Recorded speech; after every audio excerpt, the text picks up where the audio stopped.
Using our SOS CSS Recio VSS tactical worksheet, let's work the next scenario. Here we see a one-story multi-occupancy strip mall. This has 6 businesses inside. We have heavy smoke from the rear.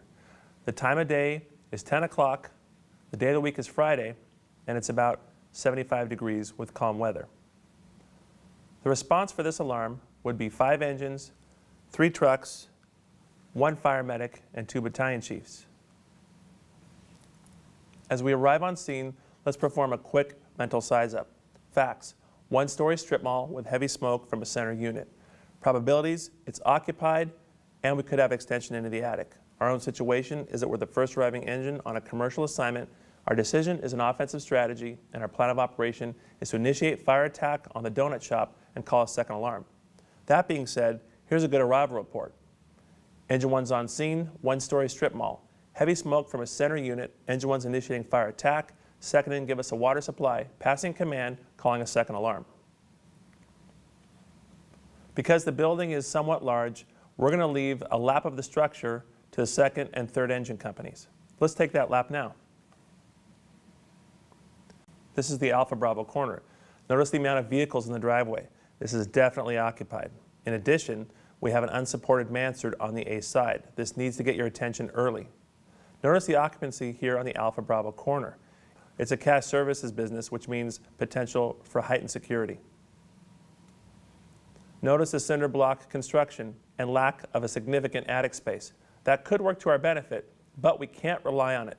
Most likely there's a drop ceiling space in this occupancy that could have lateral fire extension problems. On the Bravo Charlie corner, we have heavy smoke to the rear of the building. In addition, we have burglar bars and reinforced doors all the way across the Charlie side.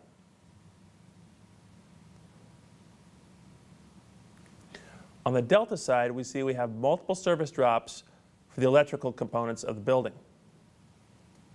On the Alpha Delta corner, notice we have 2 nail shops and a pawn shop. Plan on heavy fire loading. As we return to the Alpha side, let's begin our operation. We place our apparatus significantly away from the building, but not so far that we have too much line to pull. The collapse potential for this is mainly the front mansard on the A side. We also have power lines to contend with. Plan ahead for apparatus spotting. A truck should not park under those power lines. We may need them later. The main problem in this occupancy is the amount of fire loading in that donut shop. In addition, we have a potential for lateral spread in the attic. Our initial line will be a 2.5 stretch to the front door. We will use that 2.5 for initial reach and penetration and knockdown power. We must remain cognizant of that unsupported mansard on the Alpha side. If it gets involved in fire, we could have problems. As engine 1 and 2 initiate that first 2.5 attack line and get a water supply, the battalion chief shows up, takes command on the A side, and declares an offensive strategy. The first 3 engines should go to the Alpha side of the building. This allows them to get a water supply established and lines in place. The initial attack line to the donut shop is perfect for quick knockdown. However, we may have fire extension into the haircut salon to the left and the pro nail salon to the right. We should get 1 3/4 lines up into those attic spaces as soon as possible. All the units on the Alpha side will be working for Division A. That's engine 2. At the same time, we need to consider the Charlie side of the occupancy. Remember, we had significant burglar doors on the Charlie side. Those security doors could become a problem for us. Engine 4 will be our Division Charlie supervisor with Truck 3 working for him. Their objectives will be to soften the structure and force entry into those security doors. In addition, if we need an aerial stream, we can have that engine and truck transition to those objectives. Truck 1 and 2 will immediately go to the roof.